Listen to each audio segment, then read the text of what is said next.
So this is how you can publish or upload an app on the Play Store and also on the App Store if you want to upload it to iOS. So the first one, we're gonna try to upload it on the Play Store. What you're gonna want to do is go to Google Developer. This is Google for developers.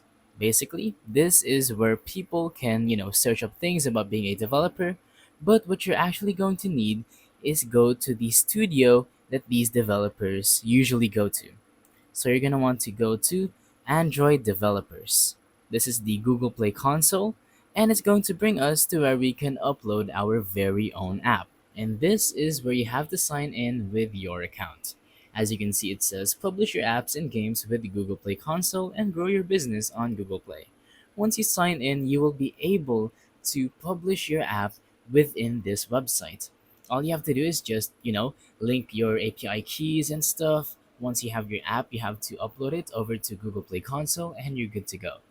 And actually, it's the same with the App Store website. Like, if you want to upload it to the App Store or for iOS, you're going to want to go to Apple Developer or the website, and this is where you can submit your apps.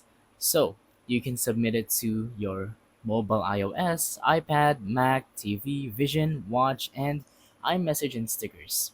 So, if you tap on iOS submissions, this is usually where you would submit or upload or publish your Apple app.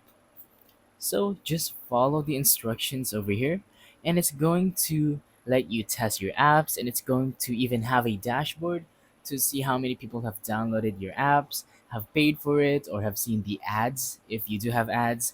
But yeah, you're going to need the Apple developer website and the Google developer website in order to upload these apps. For Google, you will need to specifically get the Google Play console, which is also a website. So that is how you can upload these apps on either the Play Store or the App Store. So thank you for watching. Don't forget to leave a like, subscribe, and let us know in the comments down below if the tutorial works or if you have any questions. Thank you and goodbye.